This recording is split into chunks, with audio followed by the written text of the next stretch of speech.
همونطور که میدونین امسال سال خیلی خفنیه واسه گیمرها. به خاطر چی؟ به خاطر گیم هایی که قراره بیاد. مودرن وارفر 3، اسپایدرمن 2 و اساسین کرید میراج و کلی گیم های دیگه. داخل این ویدیو قرار راجع به همه اینا عکس و بحث کنیم. حتما این ویدیو رو تا آخر ببین، لایک و سابسکرایب هم بزن و این اولین ویدیوی منه. ان شاءالله گیت کنن و بریم سراغ ویدیو. خاک بر سرت کثافت. تیکه ویدیو رو بفرستید برای رفیق‌های نوبتون. اوکی، خلاصه لیست 2023 از بازی‌هایی که تا الان اومدن و یه سریاشون شاید هنوز عرضه نشدن و هنوز نیومدن: رزیدنت 4 ریمیک، هاگوارتس، فاینال فانتزی 7 ریبرث، فاینال فانتزی 16، اسپایدرمن 2، سایلنت هیل 2، استاکر 2، دد اسپیس ریمیک، اساسین کرید میراج، استارفیلد، زلدا، استار وارز دد آیلند و دیابلو و بخش مولتی پلیر د لاست آف اس و فورزا.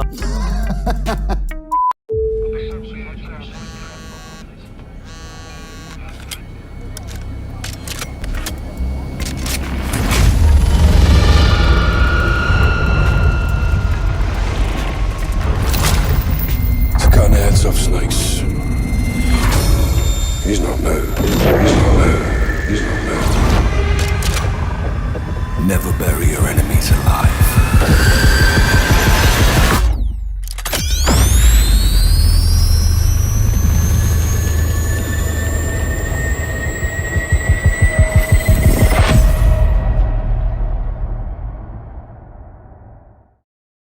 اوکی، کال آف دیوتی مودرن وارفر 3. اکتیویژن رسما اعلام کرد که این گیم در تاریخ 10 نوامبر 2023 که همون 19 آبان 1402 خودمون میشه برای پلتفرم‌های پلی استیشن 4 و 5، ایکس باکس سری اس و ایکس و وان و پی سی عرضه میشه. به گفته خود اکتیویژن مدت زمان خیلی زیادیه که این گیم ساخته شده و در روز عرضه اصلا تأخیری نخواهد داشت. و برای افرادی که این گیم رو پری اوردر کرده باشن میتونن چند روز زودتر به بخش مولتی پلیر آنلاین دسترسی داشته باشن. مورد استثنایی ترین گیم 2023 مارول اسپایدرمن پارت 2. این گیم در 20 اکتبر 2023 که همون 28 مهر میشه برای کنسول PS5 عرضه میشه. از خوبیاش براتون بگم: اد شدن ویلن ها، اد شدن کاراکتر محبوب ونوم و 2 برابر شدن لوکیشن. و همونطوری که میدونین با خریداری کردن باندل دلاری این گیم به یه سری از اسکینای اسپایدرمن دستیابی پیدا میکنی که داخل نسخه عادیش نیست. Difficulties in life, with Peter trying to pay a mortgage and help cure his friend's disease, while Miles is simply trying to write his college essay, but spider business keeps distracting him from the task at hand. همونطوری که خودتونم میدونین داخل سال 2023 یه عالمه گیم عرضه شده و من داخل این ویدیو 3 تا از این گیم ها رو برای شما آماده کردم و بقیه این گیم ها رو من داخل پارت های دیگه برای شما تولید میکنم و میشه پارت 2 و 3 و 4 و شاید هم بیشتر. پس اگه خوشتون اومد لایک و سابسکرایب بزنین و بریم سراغ گیم آخر که دیابلو هست.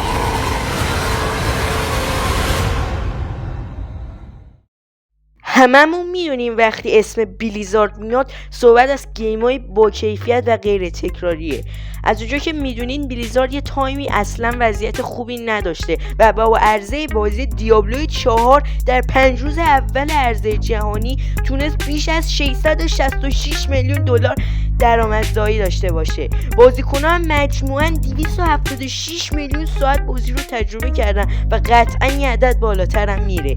این گیم فضای وسیعی داره و برای پلیرها جذابیت زیادی داره و همچنین یکی از مثبت‌ترین نکته‌های این گیم اینه که شما کاملا میتونید هیروی خودتون رو شخصی سازی کنید و کاستوم‌های مختلف اتیچمنت‌های گیم رو به دلخواه داشته باشید.